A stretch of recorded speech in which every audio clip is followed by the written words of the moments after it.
오늘 함께 나눌 말씀은 우리의 삶의 평화가 깨어질 때입니다. 우리의 삶의 평화가 깨어질 때. 아침에 일어났는데 너무 개운한 날이 있잖아요. 너무 개운한데? 왜 이렇게 내가 너무 잘 잤지? 마음껏 잔 것 같아. 시계를 보니까 엄청 늦은 거죠. 정신없이 일어서 옷을 입으려고 했는데 휴대폰이 안 보여. 근데 휴대폰이 어딨지? 옷도 어딨지? hov찍어 옷을 입어서 막 휴대폰을 들고 막 문을 나섰는데 부랴부랴 버스 정류장까지 막 뛰어갔는데 내가 타야 되는 바로 그 버스가 출발했어. 그럼 또 멘붕이 오죠. 짜증이 확 납니다. 그래서 버스를 막 기다렸어. 근데 버스가 안 와. 그래서 버스가 딱 왔는데 꽉 차 있어요. 내가 저걸 탈 수 있을까? 그래서 막 꾸역꾸역 타서 버스에 탔는데 그 만원 버스 한가운데에 서 있다가 옆에 있는 사람들이 나를 막 밀치고 막 내리고 하다가 나는 정작 내가 내려야 할 그 정류장을 지나쳐서 내리게 됐어. 정말 상상만 해도 머리가 아프죠? 그리고 내려서 한 정거장을 어떻게 해야 되나 고민하고 있는데 비가 내려. 그래갖고 막 허겁지겁 뛰어서 회사에 가서 갔는데 내가 중요한 서류를 집에 있어. 어. 그래갖고 서류를 겨우겨우 만들어갖고 보내려고 했는데 파일에 어딘가가 에러가 나서 이메일이 안 가. 어. 이런 저는 가끔 그런 일이 있어요.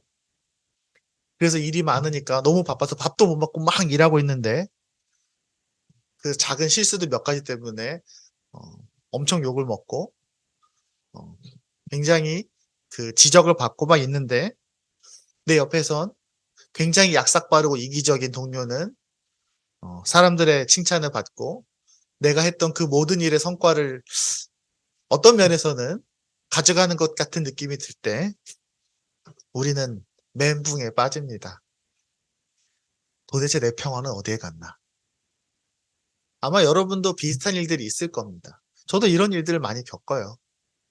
어, 승현이도 2학년이 되어서 중간고사를 본 시험지를 받아본 그날 아침에 비슷한 느낌일 수도 있고, 어, 어? 유아도 아침에 일어났는데 너무 개운하면 그런 기분이 들 수도 있고요. 어, 대응 형제도 나가서 강의를 해야 되는데 PPT가 열리지 않아. 그럴 수 있죠.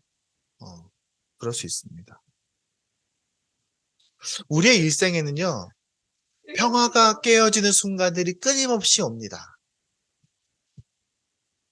생각지도 못한 큰 돈이 나갈 때가 있어요. 그럼 엄마들은 멘붕이 옵니다. 아파서 병원에 갔는데요. 생각보다 의사가 굉장히 조금 심각하게 얘기를 할 수도 있습니다. 내가 잔뜩 기대하고 사놨던 주식비 어느 날 갑자기 휴지쪽하게 되어버릴 수도 있습니다. 내가 나랑 친하고 나에게 중요한 어떤 사람이 뭔가 예기치 못한 오해가 생겨서 나에게 막 화를 낼 수도 있습니다. 가장 무서운 건 우리 아이들에게 예기치 못한 뭔가 사건, 사고가 생기면 부모의 마음은 뭐 평하고 뭐가 없죠. 가끔은 내가 뭔가 정성스럽게 뭔가를 했는데 그게 오히려 나에게 독이 될 때가 있습니다. 근데 그런 얘기를 아무에게도 할 자리가 없고 사람들이 내 마음을 알아주지 못하면 더 답답하죠. 그러면 내가 여기서 지금 뭘 하고 있나? 나는 도대체 뭔가 어디서부터가 문제인가 생각이 듭니다. 말씀은 뭐 읽기는커녕 기도도 안 나오고요. 그러면 주일날 교회도 가기 싫고 내가 믿는 하나님, 내가 믿는 기독교는 나에게 뭔가 그런 생각이 들 수도 있습니다. 앞으로도 그렇겠죠? 우리 아직 앞으로 살 날이 많으니까 얼마나 많은 평화가 깨지는 순간들이 올까요? 물론 성경에는 평화에 대한 말씀이 아주 많습니다. 우리를 위로하는 말씀도 되게 많습니다. 오늘은 그런 여러 가지 말씀 중에서 조금 더 근본적인 이야기를 다루는 말씀을 좀 읽어보려고 합니다. 말이 좀 어렵지만 그래도 한번 차분하게 읽어보겠습니다. 양들의 큰 목자이신 우리 주 예수님이 우리들이 양들이잖아요. 우리들의 큰 목자라는 겁니다. 그 예수님을 영원한 언약의 피로, 그러니까 이 언약은 하나님과 사람 사이에 맺은 게 언약이잖아요. 이게 영원하다는 거예요. 구약에서는 영원하지 않았어요. 구약에서는 죄를 지을 때마다 양을 죽여야 했어요. 그러면 내가 너희를 용서해 줄게. 이게 언약입니다. 내가 너희 하나님이 될게. 근데 예수님은 영원한 이 하나님과 사람과의 관계를 완벽하게 해결하는 영원한 언약의 피로 예수님을 죽이시고 죽은 자 가운데서 이끌어내셨어요. 어느 하나님? 누가? 평강의 하나님이. 평강의 하나님의 본질은 바로 그거라는 거예요. 근데 그 하나님이 뭘 하시냐? 모든 선한 일에 우리를 온전하게 하사. 그러니까 우리가 뭔가 이 세상에서 선한 일을 할 때 그런 일을 잘하도록 하신다는 거예요. 그래서 그게 뭐냐? 하나님의 뜻을 행하게 하시고, 그러니까 그런 하나님이 예수 그리스도를 통해서 우리와 영원한 언약을 맺어서 우리가 이 세상에서 하나님의 뜻을 잘 행할 수 있도록, 선한 일을 할 수 있도록 도와주시고, 그리고 그 앞에서 그 앞에 즐거운 것을 예수 그리스도로 말미암아 우리 가운데 이루신다. 다시 말하면 하나님께서 우리의 삶 가운데 즐거운 것으로 예수님을 통해서 우리로 하나님의 선한 길로 인도하시기를 원한다. 그게 바로 오늘의 말씀, 기본적인 내용입니다. 말은 되게 복잡하고 어려운데 그런 맥락이에요. 자, 그러면 내용을 정리하면 다시 이렇습니다. 평강의 하나님 우리와 함께 계신다. 하나님이 우리와 함께 계신다. 두 번째, 근데 그분은 진정한 평화를 위해서 예수 그리스도를 이 땅에 보내셔서 십자가와 부활을 우리에게 주셨다. 그리고 그분은 그 예수님의 그 은혜를 힘입어서 우리가 선한 일을 하게 하신다. 착한 일을 하게 하신다. 그리고 그걸 통해서 세상에 영향을 끼쳐서 세상을 조금씩 바꾸어 가길 원하신다. 변화시키기 원하신다. 이게 바로 오늘 본문의 내용입니다. 첫 번째, 그렇다면 우리는 평화에 대해서 어떠한 시선을 가져야 되느냐? 우리 삶은 힘이 듭니다. 그래서 평화가 필요해요. 평화가 필요하지 않은 순간은 없습니다. 하지만 우리는 우리에게 평화가 깨어질 때, 아까 얘기했던 것처럼 그런 상황들에서 우리가 마음의 평화가 깨어지고 불안하고 짜증나고 두렵고 슬프고 외롭고 낙심될 때 그 사실에 집중하곤 합니다. 내게 돈 문제가 생겼어? 관계에 문제가 생겼어? 내 계획에 문제가 생겼어? 내 일에 문제가 생겼어? 그 문제 생긴 때에 집중하게 됩니다. 사람이라는 게 그래요. 당연히 그렇죠. 그리고 그건 솔직하게 생각하는 게 맞습니다. 그러면 이런 생각을 합니다. 이랬으면 좋았을 텐데. 내게 뭔가 이런 일이 있었으면 좋았을 텐데. 내가 이런 걸 미리 갖고 있었다면 괜찮았을 텐데. 내가 이렇게 했었어야 됐는데. 근데 우리가 먼저 인정할 필요가 있습니다. 이 부분에서. 뭐냐면 완전한 평화는 불가능하다는 거예요. 여러분, 평화가 완전할 수 없습니다. 많은 사람들이 기대해요. 내 앞에 이제 편안한 일만 있었으면 좋겠어요. 그쵸? 그래서 우린 물어보잖아요. 안녕하세요 라고 물어봅니다. 안녕이 평화니까 우리나라 말로는. 근데요, 평화가 완전한 삶은 없습니다. 절대로 없습니다. 아무리 많은 돈과 아무리 많은 능력 갖고 있는 사람도 없습니다. 평화가 깨어지지 않는 삶은 없어요. 그거 포기하세요. 인생 자체가 고통과 갈등의 연속이 맞습니다. 또 나 혼자 사는 세상이 아니잖아요?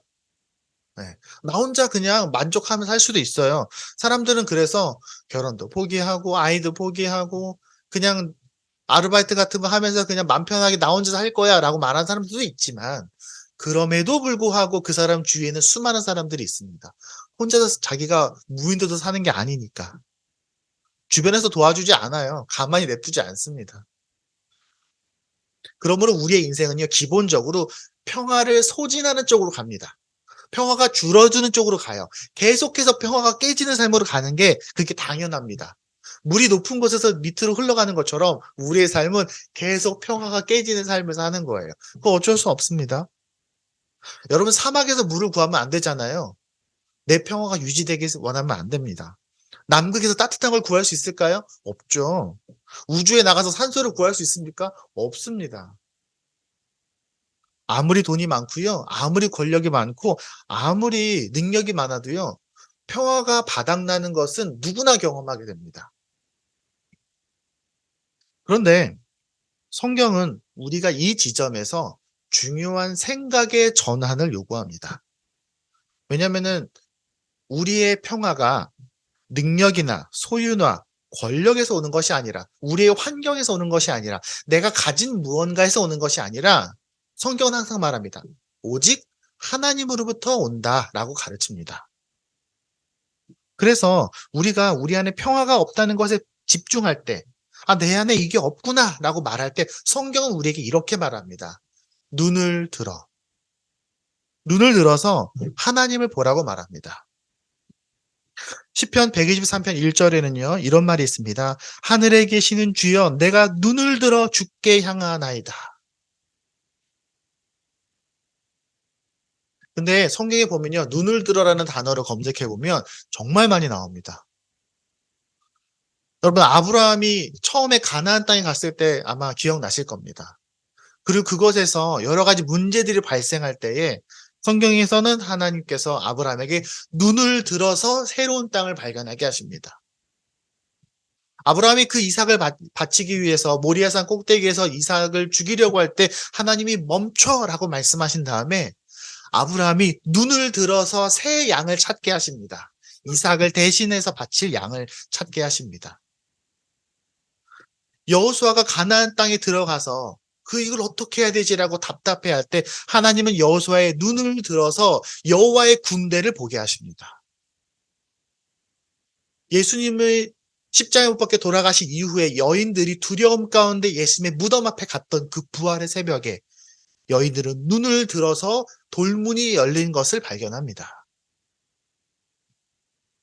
성경은 우리가 평화를 잃어버릴 때 고개를 숙여서 내 안에 평화가 없음에 내 안에 문제가 있음에 집중할 때에 눈을 들어서 내 평화가 시작된 하나님을 바라보라고 말합니다. 근데 우리가 눈을 들어서 하나님을 보는 게 무슨 말일까요?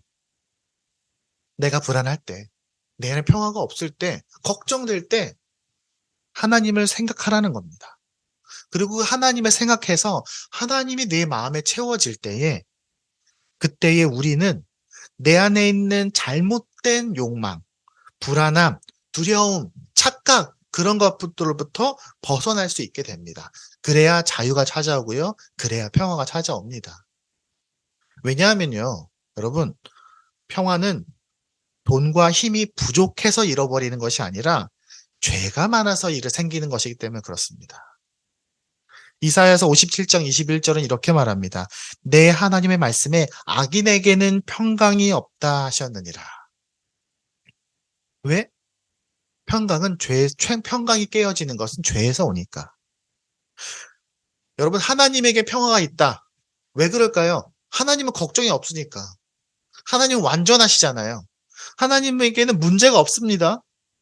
그리고 하나님은 이 세상을 다 완벽하게 창조하셨습니다.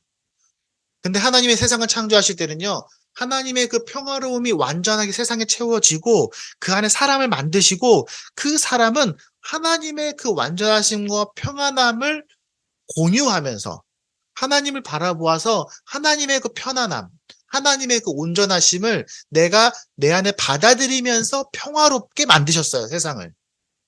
근데 죄는 뭘 했습니까? 하나님과 나 사이를 끊었죠. 그러니까 우리 안에 평화가 없는 겁니다. 그러니까 사람 사이에 계속해서 갈등이 생기는 겁니다. 그리고 하나님의 평화도 깨어졌습니다. 왜? 우리가 걱정거리가 된 겁니다. 우리가 걱정거리가 된 겁니다. 그럼 어떻게 해야지 평화가 다시 회복됩니까? 하나님과 우리 사이가 회복이 되고 그 하나님의 평화가 우리 가운데 흘러오는 이 바른 평화의 이 구조가 해결이 돼야 하나님의 걱정거리도 사라지고 우리 안에도 평화가 채워지는 겁니다. 오늘 본문을 볼까요?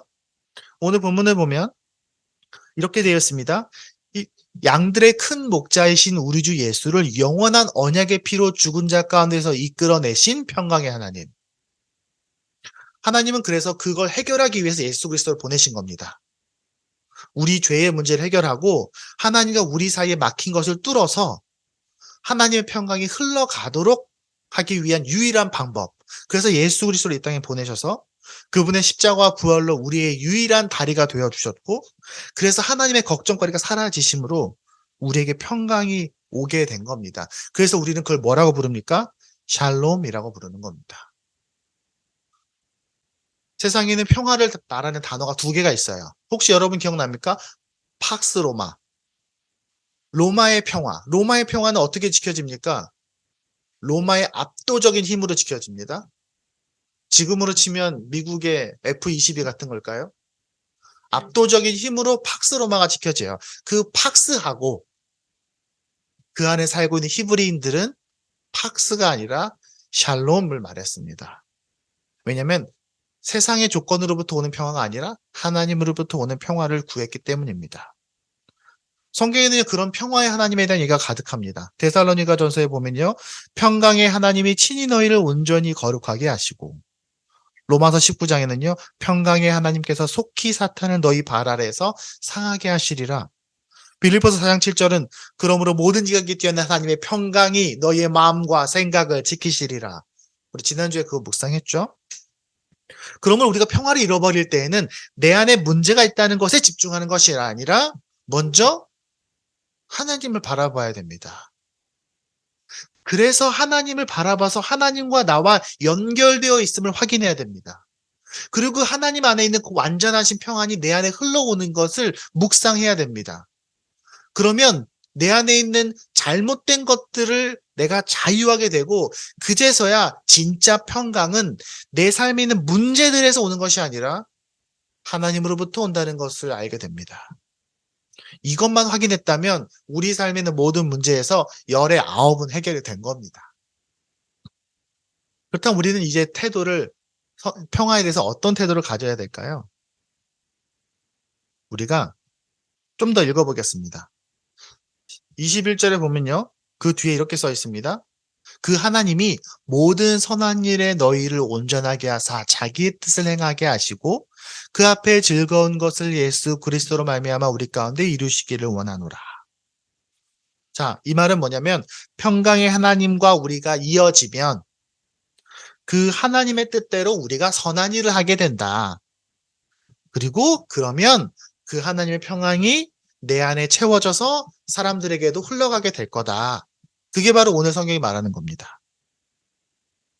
여러분, 우리는요, 평강을 달라고 하나님께 요구하는 존재가 아니라 하나님과 함께 평강을 만드는 존재입니다. 그게 우리의 본질이에요. 많은 사람들이 교회를 다니지만 하나님께 이렇게 얘기합니다. 하나님, 평강이 없어요. 평화가 없어요. 이 문제를 해결해 주세요. 저를 도와주세요. 제 마음에 있는 이 문제들을 하나님 어떻게 좀 해봐 주세요. 제게 이게 필요해요. 이걸 주세요. 이 문제가 생겼어요. 이 문제를 해결해 주세요라고 계속해서 하나님께 평강을 요구합니다. 그래서 외국엔 이런 말이 있고 피스시커라고 하더라고요. 그걸. 하지만 성경에는 피스시커라는 단어가 없어요. 성경에 무슨 단어가 있을까요? 피스메이커라는 단어가 있습니다. 마태복음 5장 9절에 이렇게 써 있습니다. 화평하게 하는 자는 복이 있나니 그들이 하나님의 아들이라 일컬음을 받을 것이요. 너희는 피스메이커인데, 영어로 피스메이커라고 써 있습니다. 너희는 피스메이커인데 그들을 우리가 하나님 뭐라고 불러주시냐? 잡아, 내 아들이야. 잡아, 내 딸이야. 라고 불러주신다는 겁니다. 내가 보기에 원하는 평화가 아니라 하나님이 보시기에 좋은 평화로 우리가 세상을 만들어가는 것이, 그게 바로 우리의 정체성입니다. 전에도 잠깐 이 얘기 한번 한 적이 있는데, 예전에 제가 부산에 가서 우리 이제 매달 세미나 하잖아요. 세미나 하면은 이제 여러 가지 이야기들을 목사님들하고 나눕니다. 목사님들 사역하시면서 여러 이야기를 듣는데, 제가 잊혀지지 않는 분이 있어요. 부산에 갔는데 부산에 있는 어떤 할아버지 목사님이 세미나에 오셨어요. 어르신이에요. 근데 그분이 어떤 얘기를 하셨냐면, 예전에 꽤 오래전에 새벽에 교회에 사택에 도둑이 들은 거예요. 새벽 한 3, 4시쯤에 도둑이 들었는데 목사님이 이제 무슨 소리가 들리니까 나간 거예요. 그래서 나갔는데 도둑이 들어왔어. 그래서 누구냐? 이렇게 했죠. 근데 도둑이 굉장히 초보였는지 갑자기 엉겁결에 들고 있던 칼로 목사님의 허리를 푹 찌르고 도망간 거예요. 어. 근데 이제 이게 감사하게도 칼이 생각보다 사람을 찌른다고 안 들어가요, 잘. 어. 웬만한 식칼 같은 걸로는 잘 찌르기가 어려워요. 그러니까 조금 들어가다 말고 그래서 크게 다치진 않아서 응급처치를 하면서 신고를 한 거죠. 도둑은 바로 잡혔습니다. 그러면 이제 그런 일이 벌어지면 경찰서 가서 조서도 받고 이렇게 할 거 아니에요. 그래서 목사님이 이제 경찰서에 가서 그 사건들을 해결하기 위해서 왔다 갔다 몇 번 하시면서 이 상황을 알게 되신 거예요. 알고 보니까 그 도둑으로 왔던 그 새벽에 왔던 그 사람은 굉장히 어린 청년이었고 굉장히 어려운 가정 환경 속에서 고생고생해 살다가 진짜 먹고 살기 힘들어서 새벽에 뭐라도 조금이라도 훔쳐볼까 하고 들어온 거예요, 나름대로. 근데 너무 당황한 나머지 목사님을 찌른 것 같다는 생각이 들었습니다. 그래서 그 목사님이 고민을 좀 하시다 어떻게 해야 되나 생각을 하시다가 가능하면 그 청년이 초범이고 가정 형편이 어려웠고 그다음에 나를 죽이려고 한 게 아니라 놀라서 그렇게 한 것 같다라는 식의 청년의 입장에서 이렇게 증언을 많이 해 주셨습니다. 물론 그래도 당연히 강도상에는 상당히 많은 형을 받습니다. 그래서 당연히 교도소에 갔죠. 그럼 목사님은 어떻게 했을까요? 매주 그 청년을 면회했습니다. 영치금도 넣어 주고요. 그렇게 해서 몇 년 동안 그 청년을 돌봐주고 복음도 전하고 했습니다. 그리고 그 청년이 출소를 하고 나서 목사님 교회를 찾아옵니다. 그리고 그 교회의 도움을 받아서 새로운 직업을 갖고 열심히 일을 하고 자매를 만나서 결혼을 하고 가정을 꾸립니다. 그리고 그 청년이 이제 자리를 잡았는데 뭐 다른 곳에 부산이니까 좀 좋은 곳에 좋은 자리가 나서 얼마 전에 이사를 했다라고 하면서 굉장히 자랑을 하시는 겁니다. 뿌듯해 하시는 거예요. 근데 그 목사님의 얼굴이 그렇게 편안해 보일 수가 없었습니다. 보통 사람들의 입장에서 그런 일이 벌어졌을 때 평화가 뭡니까? 그 도둑이 제대로 콩밥 먹어보는 거. 그래서 고생을 해서 내가 당한 이 두려움과 이 고통을 너도 당해봐라 하는 게 평화일 수 있어요. 시원시원하게 사이다로 복수를 해주는 거죠. 하지만 이 목사님에게는 그것과는 다른 평화가 있었던 것 같습니다. 하나님의 일을 하는 사람들에게는요, 하나님의 권세가 임합니다. 그러니까 저는 당연히 그 목사님이 그 청년을 찾아가서 복음을 전하고 상담을 해주고 이야기를 들어주는 그 과정 안에 당연히 하나님의 기적 같은 역사가 있었다고 봅니다. 여러분, 기적은요, 죽은 자가 살아나는 게 기적이 아니에요. 여러분, 기적은 뭔가 신비로운 일이 있어 누구나 모두가 박수 치면서 우와 하는 게 기적이 아닙니다. 내가 갑자기 어느 날 많은 돈이 생기는 게 기적입니까? 하나님은 그런데 아무런 관심이 없어요. 안타깝지만. 사람이 붕붕 날아다닌다면 그거 신기합니까? 하나님에게는 아무런 소용이 없어요. 하지만 사람의 마음이 악하고 공격적인 마음이 따뜻하게 바뀌는 건 그건 진짜 기적입니다. 그건 정말 하나님이 역사하시는 겁니다.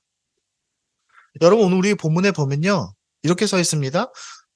모든 선한 일에 너희를 온전하게 하사 자기 뜻을 행하게 하시고 그래서 그것 때문에 즐거운 것을 이루어 가신다. 화평케 하게 하는 일을 우리에게 행하게 하시고요. 그 일을 이루게 하신다는 것이 하나님이 원하신다는 겁니다. 그리고 하나님이 원하시는 일을 우리가 헌신하면 그 일은 반드시 이루어집니다. 그걸 믿어야 됩니다. 하나님의 뜻에 따라 행할 때. 만약에 승현이가 학교에서 친구랑 만약에 사이가 나쁜 친구가 있어. 내게 너무 소중한 친구인데 오해가 생겼어. 만약에. 그래서 이 친구가 나를 너무 미워하게 됐어. 만약에 승현이가 하나님 우리 관계가 회복되기 원합니다. 라고 기도하면서 마음의 준비를 먹고 그 친구에게 사랑을 전하고 한다면 하나님은 그걸 반드시 역사하십니다. 하나님은 하나님을 위해서 하나님의 사랑으로 하나님과 함께하는 그 일들은 반드시 이루십니다. 복권을 긁는다고 하나님의 평화가 이루어질 거라고 믿는 것은 하나님이 안 이루어 주실 가능성이 높아요. 하지만 평화를 만들기 위해서 하나님께 기도하면서 하는 일은 저는 반드시 이루어진다고 믿습니다. 그 시작은 어디입니까? 가정입니다. 여러분 우리 가정 안에서 평화를 만드는 사람들이에요, 우리는요. 그리고 그럴 때에 권세가 있습니다. 하나님의 권세가 주어집니다. 내가 원하는 대로 우리 가족들에게 내가 원하는 대로 할 거야.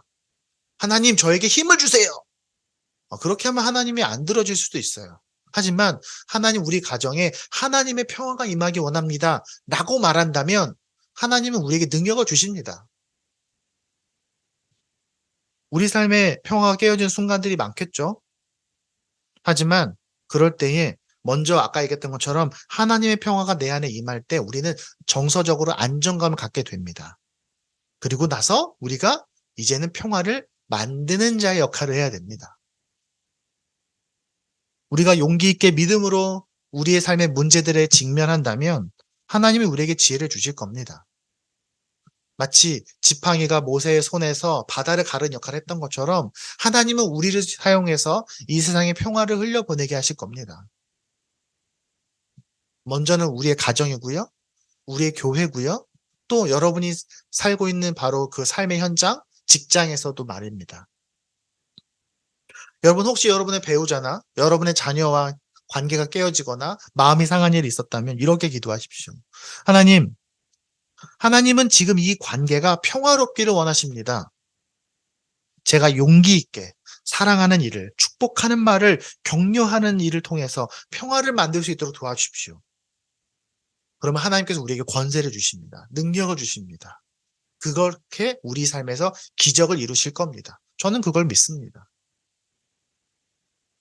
많은 사람들 얘기합니다. 어떻게 사람이 부부가 죽는 날까지 사이좋게 지내? 아니요. 할 수 있어요. 죽는 날까지 서로 깊이 사랑하면서 죽을 수 있어요. 그게 원래 정상이에요. 하나님께 그렇게 우리가 집중한다면, 하나님의 통치하심 안에 있다면 여러분 죽는 날까지 행복하게 살 수 있어요.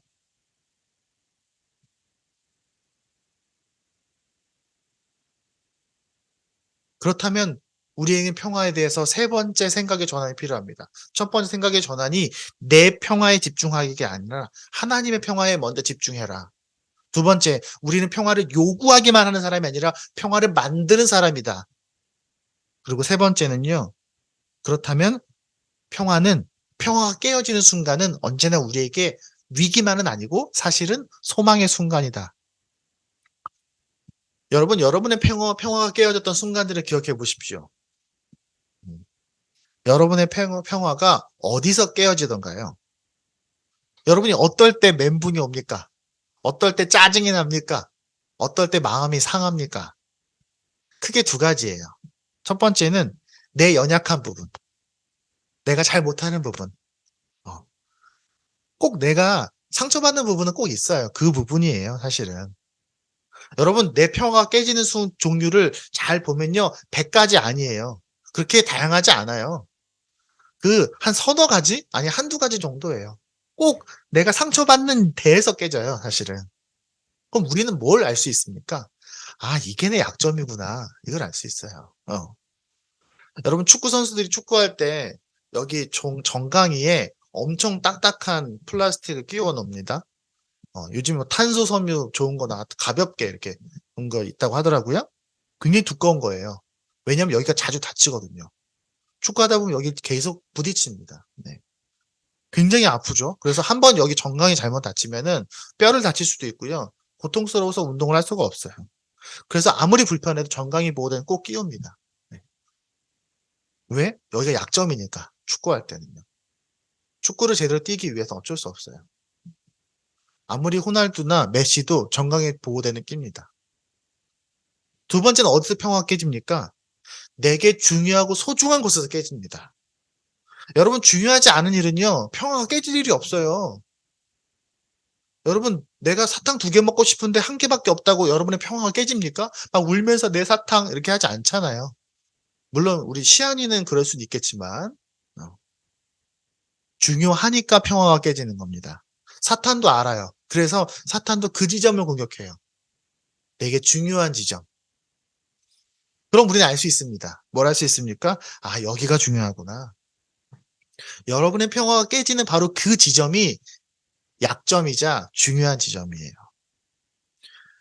요즘에 전기 자동차 자전거 많이 써요. 전기 자전거. 또 전동 킥보드 이런 거. 근데 이제 전기가 들어가는 그런 개인 이동 수단에는 최근에 이제 법규가 강화돼서 꼭 해야 되는 게 있습니다. 네, 헬멧을 해야 돼요. 멋진 장갑을 끼라고 하지 않아요. 네. 멋진 신발을 신으라고 하지 않는데 꼭 헬멧을 쓰라고 합니다. 왜냐면 머리가 중요하니까. 다쳐도 다른 데는 좀 치료가 될 수 있는데 머리는 큰일 납니다.